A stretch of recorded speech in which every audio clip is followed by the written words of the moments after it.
저희가 주일 설교를 한 주는 예수님께서 환자를 치유한 내용을 한 주는 나누고, 또 한 주는 우리가 좀 딱딱하지만 로마서를 나누고, 이렇게 격주로 이렇게 당분간 말씀을 나누기로 했습니다. 오늘은 로마서입니다. 유대인의 특권이라고 하는 제목으로 말씀 나누려고 합니다. 이스라엘 민족이 오해했던 것이 한 가지가 있습니다. 그들은 선택받은 민족으로서 이제 그 증거가 할례가 있죠. 할례를 받고, 또 하나님께서 유대인들에게 율법을 주셨습니다. 율법을 가지고 율법에 나와 있는 제사를 드리면 하나님이 그들을 버리지 않는다, 그렇게 생각했습니다. 유대인들에게 있어서 세 가지 중요한 그 특징이 할례와 또 율법과 성전이라고 하는 세 가지 특징이 그들에게 있어서 우리는 하나님이 선택한 민족이다, 이 세 가지가 우리에게 있기 때문에 우리는 결코 하나님으로부터 버림받지 않는다, 이렇게 생각했는데, 이 생각이 이제 오해라고 하는 것입니다.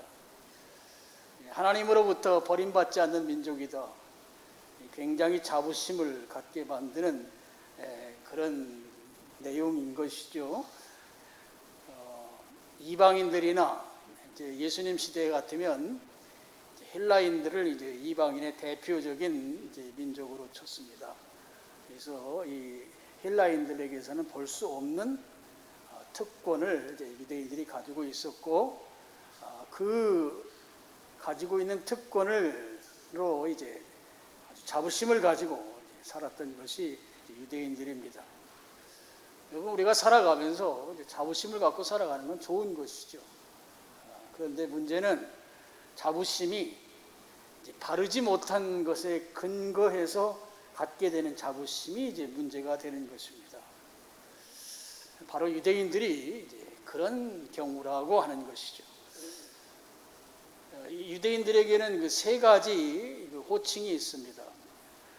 우리가 가장 많이 부르는 유대인이라고 하는 호칭과, 그 다음에 히브리인이라고 하는 호칭, 그리고 오늘 9장 4절에 나오는 이스라엘 사람이라고 하는 호칭이 있습니다.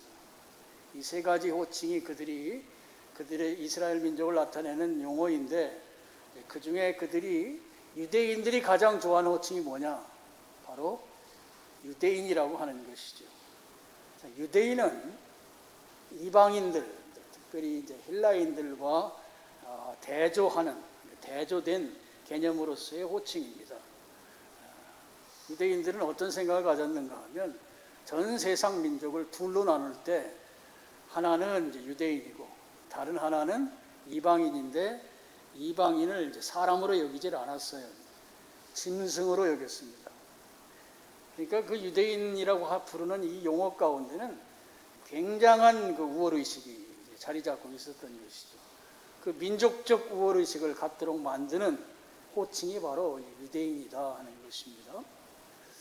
그리고 또 한 가지 호칭이 이제 히브리인인데요. 히브리인은 이제 언어에 따른, 사용하는 말에 따른 구분인데요. 여러분, 이 언어에 의해서 유대인들 간에 파벌이 있었어요.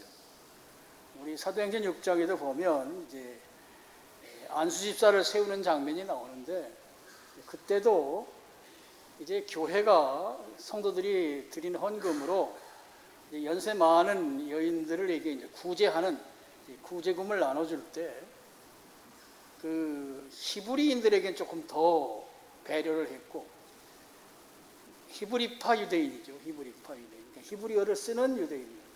그다음에 이제 헬라어를 쓰는 유대인들은 이제 건너뛰기도 하고 그랬습니다. 그러다 보니까 분쟁이 생기면서 파벌이 교회 안에도 있었다 하는 것을 우리가 우리 사도행전을 통해서 알 수 있습니다. 이제 세 번째가 이제 바로 이스라엘 사람이라고 하는 건데, 오늘 본문에 나옵니다.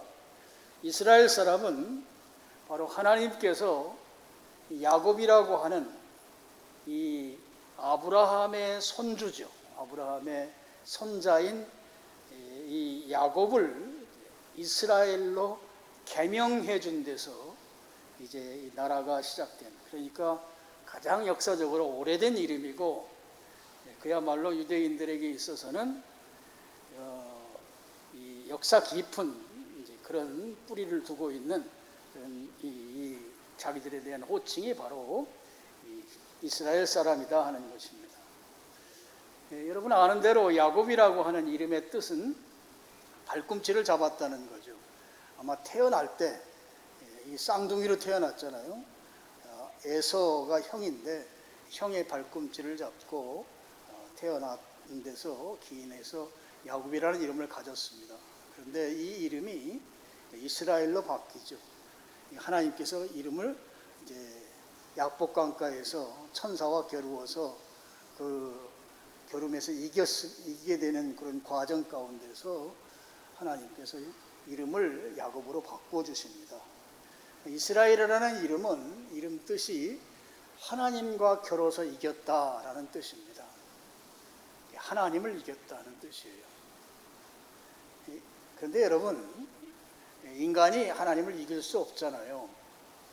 그러면 이 이스라엘이라고 하는 이 이름은 무슨 의미인가 하면 바로 이스라엘이 승리하도록, 이스라엘의 승리를 위해서 하나님이 져주셨다는 말인 것입니다.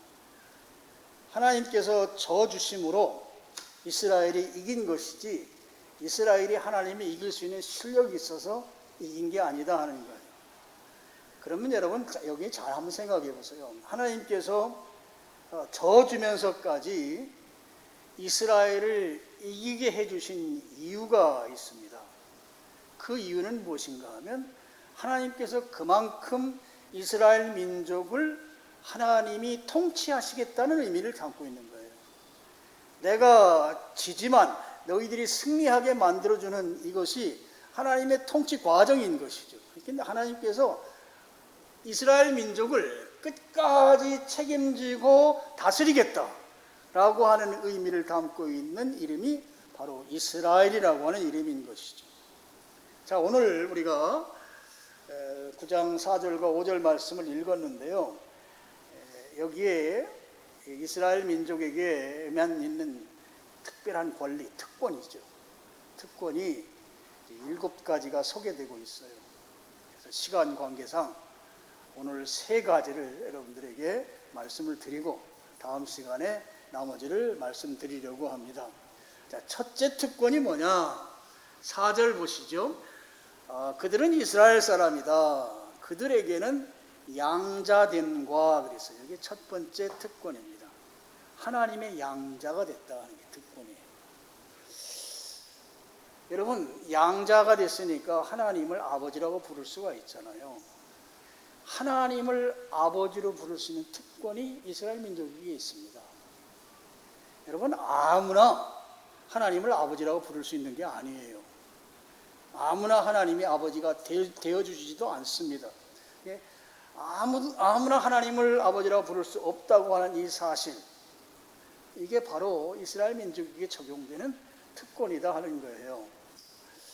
그러면 이 양자가 됐다고 할 때 우리가 로마서 8장에서 살펴봤습니다만, 양자에게서 가장 중요한 게 뭐냐 하면 파양되느냐 파양되지 않느냐입니다. 그러니까 아버지와 아들의 관계가 이제 끊어지는가 아니면 계속 유지되는가가 가장 중요한 것이 되는 거죠. 이스라엘 민족은 하나님의 양자로서의 그 자기들의 그 특권이 결코 파양되지 않는다고 믿었습니다. 그런데 이것은 이제 오해였던 거죠. 예수 그리스도께서 이 땅에 오신 이후에 유대인은 둘로 구분이 돼요. 하나는 우리 성경에 나오는 대로 표면적 유대인과 또 다른 하나는 이면적 유대인. 이면적이라는 건 내면적 유대인입니다. 그러니까 표면적 유대인과 내면적 유대인으로 구분된다는 것을 이해하지 못함으로 생긴 오해다 하는 거예요. 그러니까 이 파양되지 않는다고 하는 생각이 잘못됐다는 것이죠. 자, 로마서 2장 28절 29절입니다. 자, 28절 무릇 표면적 유대인이 아니요. 이건 표면적 유대인은 유대인이 아니라는 거예요, 성경이. 표면적 육신의 할례가 아니니라. 29절 오직 이면적이라는 내면적이라는 말입니다. 인워들입니다. 내면적 유대인이 유대인이다. 그러니까 진짜 유대인은 내면적 유대인이 진짜 유대인이다 하는 거예요. 할례는 마음에 할지니 영에 있고 율법 조문에 있지 아니한 것이다. 자, 이 표면적 유대인이라는 말은 혈통이 유대인이라는 말입니다. 그런데 혈통이 유대인이라고 해서 그 사람이 하나님이 인정하는 유대인이냐? 아니다 하는 것입니다. 그런데 유대인들은 자기들이 유대인으로 태어난 그 사실, 그 한 가지만 가지고 하나님과 그 양자된 이 관계가 결코 파양되지 않는다고 그들은 믿었다고 하는 것이죠. 그런데 파양되지 않느냐? 그렇지 않다 하는 거예요. 우리 성경 마태복음 8장 11절 12절입니다. 11절 또 너희에게 이르노니 동서로부터 많은 사람이 이르러 아브라함과 이삭과 야곱과 함께 천국에 있으려니와. 여기에 동서로부터 많은 사람이 이르러 라고 할 때 많은 사람은 유대인들만 말하는 게 아니고 이방인들을 말합니다. 다 포함된 말이죠. 그 사람들이 천국에 와 있으려니와. 12절 너무 중요한 표현이에요. 12절 같이 읽겠습니다. 시작.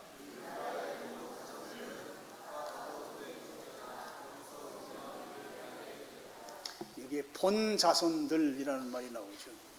본자손, 중요한 표현입니다. 바로 혈통이 유대인인 사람들을 말합니다. 이 본자손들이 오늘 마태복음에 의하면 양자된 관계가 파양이 돼서 결국 지옥에 던져질 수밖에 없다. 그런 말씀인 거예요. 이 슬피 울며 바깥 어두운 데 던져져서 슬피 울며 이를 간다 그랬거든요. 굉장히 고통스러움을 나타내는 그런 표현입니다. 그럼 파양되지 않으려면 이 관계가 지속되는 하나님과 그 파양되지 않는 자녀 관계가 지속되려고 하면 우리가 이미 살펴본 로마서 8장의 방식일 경우에만 파양되지 않는 하나님 아버지와 자녀의 관계가 된다 하는 거예요. 거기에 보면 이제 8장은 하나님의 양자됨은 혈통적인 유대인뿐만 아니라 우리와 같이 혈통 유대인이 아닌 이방인들까지도 다 하나님의 양자가 될 수 있는데 조건이 뭐냐? 조건은 바로 예수 그리스도를 믿는 믿음이다 하는 거예요.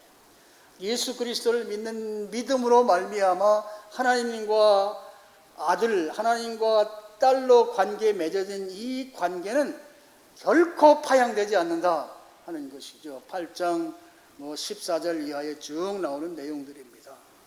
그래서 여러분, 유대인은 본인들이 하나님으로 받은 특권이 무엇인가 하면 하나님의 양자된, 하나님을 아버지로 부를 수 있는 특권이 있었어요. 그런데 이 특권을 유대인들은 결코 이 특권이 바뀌지 않는다고 믿었습니다. 파양되지 않는다고 믿었어요. 그런데 성경은 분명하게 말하기를 파양된다는 거예요. 그럼 파양 안 되는 이 양자 관계는 무엇인가 하면 예수 그리스도로 말미암아 맺어진 관계가 파양되지 않는다 하는 것입니다. 예수 그리스도로 말미암아 맺어진 관계가 유대인이든 이방인이든 관계없이 예수 그리스도를 믿을 때에 그 믿음으로 말미암은 관계는 결코 파양되지 않는다. 이게 바로 하나님께서 첫 번째로 주신 유대인들에게 주신 특권이 이방인들에게 넘어가는 장면인 것이죠. 자, 두 번째 특권입니다. 두 번째 특권은 그 영광과 그랬어요. 4절에 이 두 번째 특권인데요. 자, 유대인들은 영광스러운 존재로서의 특권을 가지고 있습니다. 자, 영광이 뭔가 제가 여러분들에게 말씀드린 적이 있습니다. 하나님은 우리가 눈으로 볼 수 없어요. 그죠? 하나님 눈으로 볼 수 없습니다. 우리가 눈으로 볼 수 없고 또 우리가 하나님을 보려고 애써도 하나님이 보여주지 않으면 우리는 볼 수 없습니다. 그래서 하나님께서 우리를 긍휼히 여기시사 하나님이 스스로 우리에게 나타나서 보여주셨습니다. 하나님이 스스로 나타나 보여주실 때에만 우리는 하나님을 볼 수 있습니다. 그 하나님께서 스스로 나타나셔서 보여주신 그것을 뭐라고 부르는가 하면 영광이라고 부르는 거예요. 이게 하나님과 인간의 그 접촉점이 만들어지는 그 부분을 영광이라고 불러요. 그래서 이 영광은 하나님에게만 사용하는 전용어입니다. 예를 들면 구약시대에 불기둥과 구름기둥이 바로 그런 예입니다. 불기둥과 구름기둥은 전에도 없었고 후에도 없습니다. 밤에는 불기둥이, 낮에는 구름기둥이 이스라엘 민족을 인도했어요.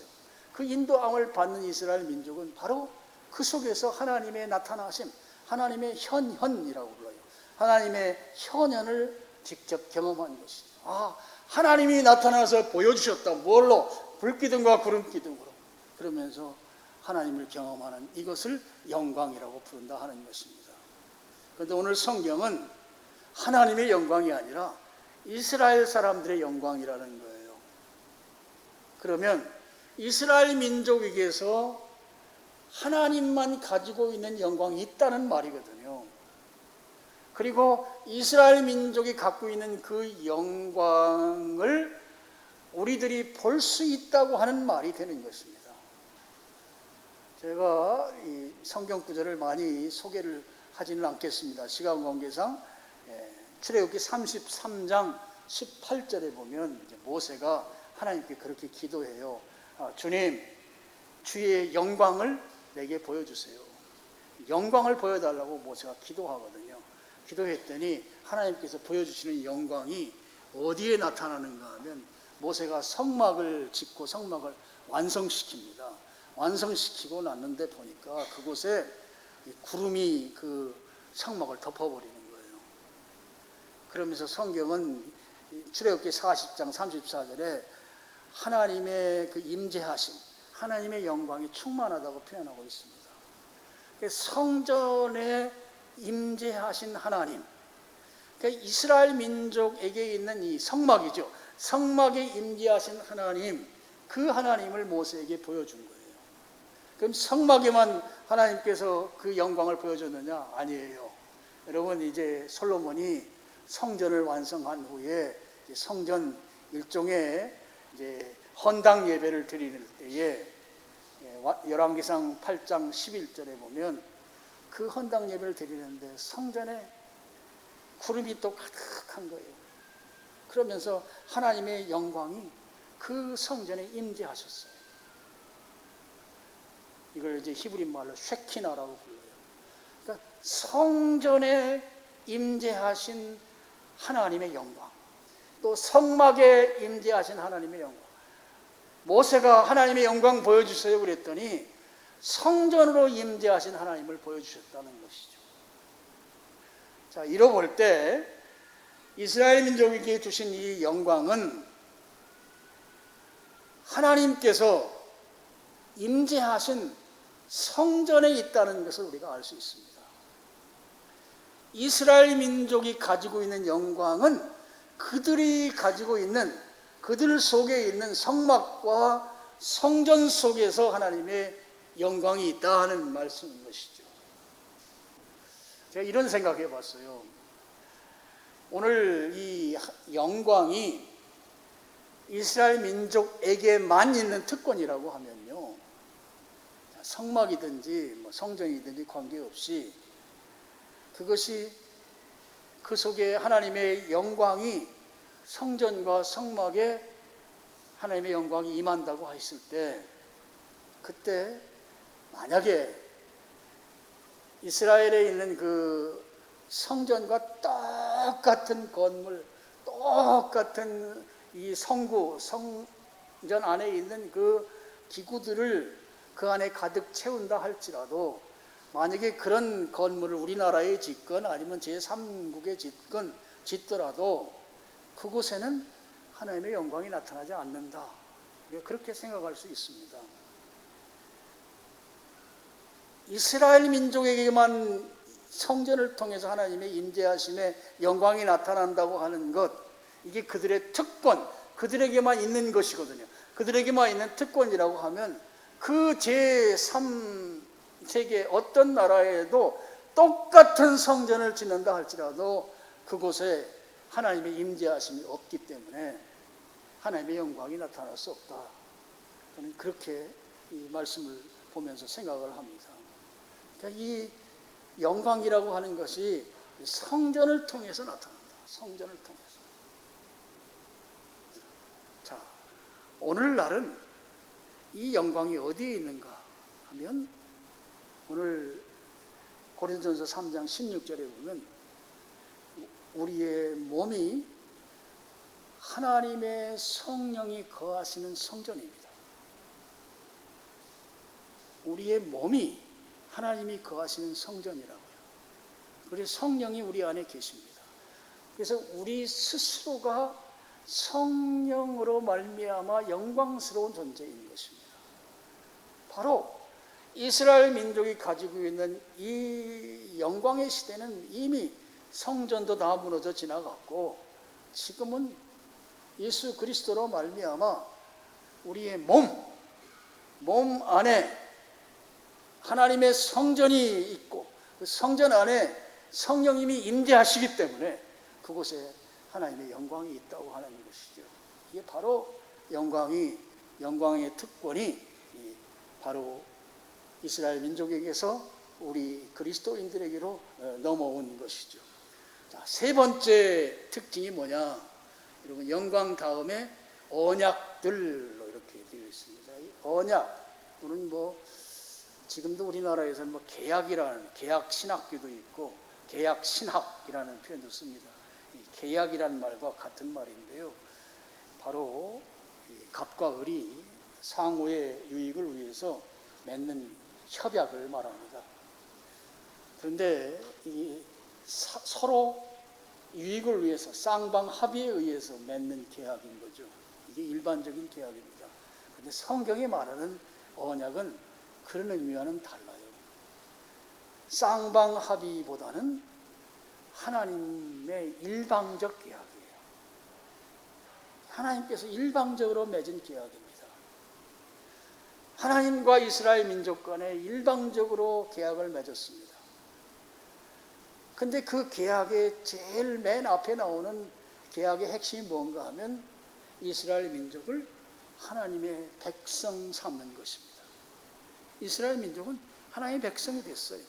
레위기 26장 12절 스크린 보시고요. 여기는 같이 읽겠습니다. 시작.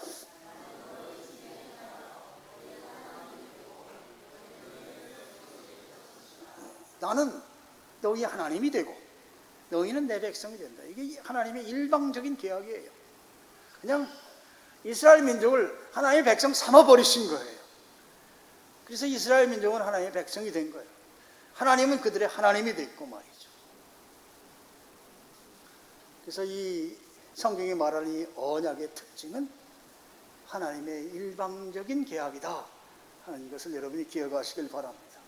그런데 오늘 본문에는 언약이라고 단수형으로 쓰지 않고 언약들로 해서 이 언약이 여러 개인 것처럼 이렇게 복수형으로 되어 있습니다. 이 말은 언약이 여러 개가 아니고 한 가지 언약을 반복한다는 뜻이 있습니다. 물론 관점을 조금씩 다르게 하면서 이 처음 언약이 반복되고 있습니다. 왜 반복하는가? 언약의 대상인 이스라엘 민족을 정신 차리게 하기 위한 것입니다. 야, 이 사람들아, 내가 너희들하고 계약을 맺었잖아. 좀 정신 차리고 언약 맺은 백성처럼, 언약 백성처럼 좀 살아야 되지 않겠는가? 그런 차원에서 반복한다 하는 것이죠. 여러분, 구약 성경에서 이제 중요한 언약이 이제 세 가지가 있다고 볼 수 있는데요. 바로 가장 중요한 게 아브라함 언약이고요. 두 번째가 모세 언약, 세 번째가 다윗 언약입니다. 이 세 사람의 언약이 구약 성경에서는 가장 중요하다고 볼 수 있습니다. 물론 그 외에도 많은 언약들이 있습니다. 아브라함과 맺은 언약은 무슨 언약인가 하면 가나안 땅을 주시겠다는 언약이에요. 그래서 갈대아 우르에서 하나님이 일방적으로 불러내잖아요. 불러내서 어디서 살게 하는가 하면 가나안에서 살게 하시는 거예요. 그러면서 그 가나안은 젖과 꿀이 흐른대요. 그렇게 좋은 땅이라는 것이에요. 그곳에 살게 해주기 위해서 맺은 언약입니다. 이 아브라함 시대부터 이스라엘 민족의 역사는 시작되었다고 볼 수 있습니다. 바로 창세기 15장 18절에 나오는 내용이고요. 그 다음에 모세 언약이 있습니다. 모세 언약은 모세 시대에 이스라엘 민족이 애굽의 노예살이를 400년 넘게 지금 하고 있습니다. 그런데 그대로 그들이 그 고통 속에 있을 때 성경 출애굽기 2장에 보면 그들과 하나님이 맺은 언약을 하나님이 생각했다, 기억했다 이런 표현들이 나와요. 하나님께서 그들을 애굽으로부터 데리고 나올 계획을 세우십니다. 그래서 모세를 통해서 애굽에서 데리고 나오세요. 나와서 어디로 가는가 하면 가나안 땅으로 가는 것입니다. 그래서 가나안 땅에 이스라엘 민족을 정착시킵니다. 이게 무엇을 의미합니까? 바로 아브라함의 언약을 성취하는 것이죠. 모세를 통해서 하나님이 주신 언약은 이스라엘 민족에게 처음 주시기로 약속한 가나안 땅에 정착시키는 아브라함 언약을 성취시키는 언약이 바로 모세 언약입니다. 쭉 건너와서 이제 다윗 언약입니다. 다윗은 바로 아브라함의 후손 가운데 특별히 다윗의 씨에서 예수 그리스도가 오신다고 하는 언약입니다. 다윗의 후손으로 예수님이 오신다고 하는 언약. 사무엘하 7장 12, 13절에 나오죠. 나단 선지자를 통해서 바로 다윗의 씨에서 바로 메시아 예수 그리스도가 오신다. 그 언약인 것이죠. 여러분, 하나님께서 이스라엘 민족과 맺은 언약의 핵심은 무엇인가 하면 모든 민족을 위해서, 특별히 모든 민족을 구원하기 위해서 예수 그리스도가 오시는데 다윗의 혈통을 따라 오신다고 하는 것. 바로 이게 하나님의 언약의 핵심입니다. 이 땅에 예수님 오시는데 다윗의 혈통, 다윗의 씨로 오신다고 하는 것이 아브라함 언약의 핵심이다 하는 것입니다. 바로 하나님의 언약의 핵심이다 하는 것이죠. 하나님께서는 그렇게 언약한 대로 그 일을 이루셨고 앞으로 예수님의 재림과 또 하나님의 심판을 통해서 그 언약을 이루어 가실 것입니다. 하나님은 지금까지 언약을 성취시켜 왔듯이 앞으로 남은 언약도 성취하실 것이다 하는 것이죠. 자, 여러분, 우리 인류를 구원하기 위해서 예수님께서 인간으로 오셨습니다. 인간으로 오실 때 바로 이스라엘 민족을 통해서 오셨습니다. 다윗의 혈통을 따라서 오셨습니다.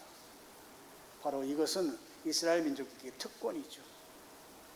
그야말로 이스라엘 민족은 예수님이 그들의 혈통을 따라 오셨다고 하는 것이 그들에게 은혜이고 특권이 아닐 수 없는 것이죠. 그런데 중요한 것은 이 특권이라고 하는 것이 진정하게 나에게 혜택을 줄 때 그 특권이 되는 것이죠. 혈통적으로만 유대인이기 때문에 그 특권이 자기들에게 온다고 믿었는데 우리가 이미 살펴본 대로 본 자손이 그야말로 지옥 가면 그 특권은 나에게 아무런 유익이 없는 것입니다. 따라서 이 유대인들도 자기들이 혈통적으로 유대인이라고 하는 이것을 자랑할 게 아니고 우리 로마서 2장에 나오는 것처럼 내면적 유대인, 예수 그리스도로 말미암아 진짜 유대인 된 그 유대인이 될 때에만 그들에게 주어진 특권이 비로소 그들에게 효험을 발휘하는 특권이 된다 하는 것이에요. 바로 유대인들이 그것을 오해하고 있었기 때문에 바울은 3절에서 그것을 그 유대인들이 생각을 고치기 위해 애를 씁니다.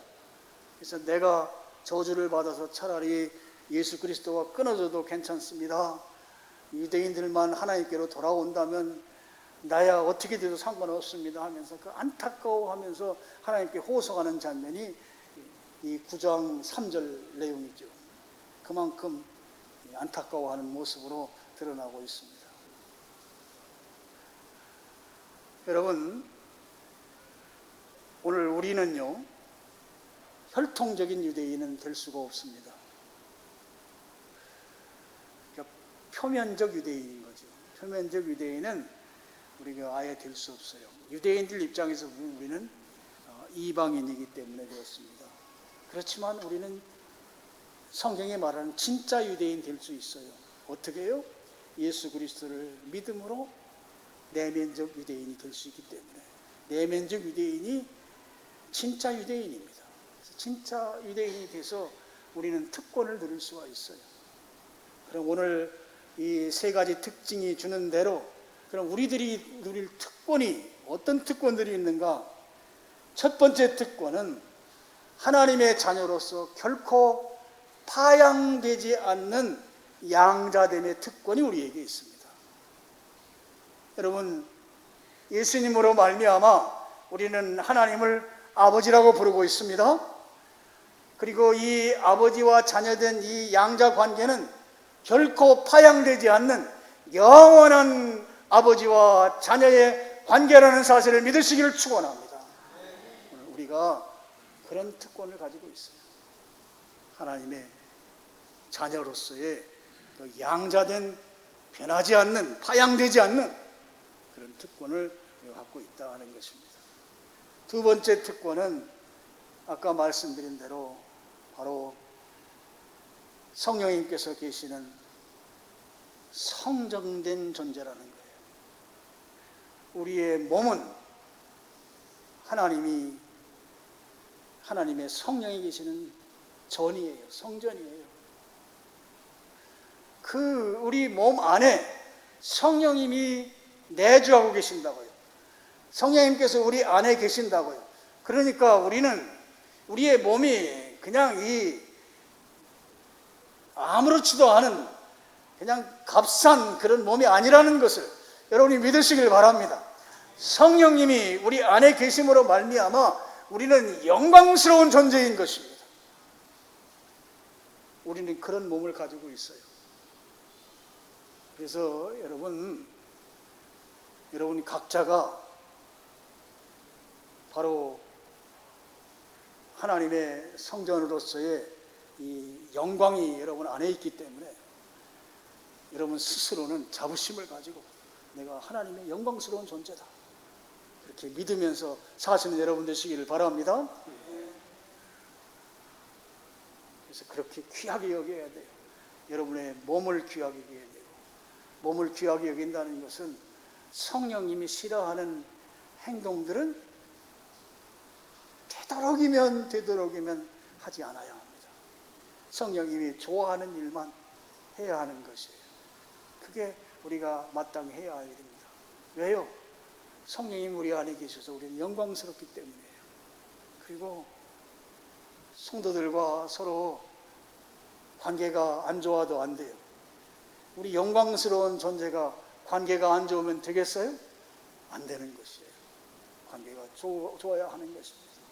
그리고 세상에 나가서도 우리가 세상적으로는 조금 부족하고 모자라고 조금 연약하더라도 우리 속에 성령님 계심으로 우리는 영광스럽기 때문에 우리는 당당하게 살아야 합니다. 여러분 당당하게 하시길 바랍니다. 네. 그것이 우리에게 절대적으로 필요한 것입니다. 우리 성도의 특권, 하나님의 영광이 우리 안에 있다고 하는 거예요. 그래서 우리를 통해서 하나님의 영광이 표현되어야 한다는 것입니다. 그 다음에 세 번째는 하나님의 언약으로서 하나님의 백성 되는 자들로서 일방적으로 하나님이 우리를 백성 삼으셔서 그냥 삼는 것으로 끝나는 것이 아니라 천국에 이를 때까지 우리를 안전하게 보호하신다고 하는 것입니다. 바로 이것이 우리에게 특권이에요. 우리를 천국까지 안전하게 인도해 가시는 하나님의 백성된 특권, 그 특권이 우리에게 있는 줄로 믿으시길 바랍니다. 그래서 우리가 신앙생활 하다가 좀 넘어질 수도 있고요, 또 때에 따라서는 잠깐 견눈질도 할 수도 있고, 때에 따라서는 조금 뒤로 후퇴할 수도 있지만 결국은 승리하게 만드시고 결국은 천국에 이르게 만드시는 그 하나님이신 것. 왜냐하면 하나님이 우리를 일방적으로 그렇게 하시겠다는 것이에요. 여러분, 그것에 여러분 믿으시기를 축원합니다. 믿으시길 축원합니다. 하나님이 우리를 주권적으로 그렇게 인도해 가시겠다고 하는 것이죠. 자, 이 특권은 누구에게 주어지는가? 예수님을 구세주로 믿는 사람들이에요. 여러분, 구세주라는 말이 무슨 말인가 하면 예수님만이 오직 나를 구원하실 수 있으신 분이다, 이런 뜻입니다. 예수님만이 나를 구원할 수 있는 분이다. 그래서 예수님을 구세주로 믿고, 또 여러분 삶의 주인으로, 내 삶의 주인은 내가 아니고 예수님께로 여러분 주권을 양도해야 돼요. 주권을 이양시켜야 돼요. 누구에게로? 예수님께로 주권을 양도시키고 주님이 내 안에서 주님이 되도록 살 때에 비로소 그 특권이 우리가 누릴 수 있는 특권이 된다 하는 것입니다. 그래서 여러분, 오늘 우리가 예수님을 믿음으로 말미암아 성경에 말하는 내면적 그리스도인에게 주어지는 특권, 오늘은 특별히 세 가지 살펴보았습니다. 이 특권을 여러분이 가지고 당당하게, 여러분 그리스도인은 당당하게 사셔야 돼요. 자부심을 갖고 사셔야 돼요. 안에 자부심 넘치는 그리스도인의 삶을 사는 여러분 되시기를 주님의 이름으로 축원합니다. 축원합니다. 네. 기도하겠습니다. 아버지 하나님 감사합니다.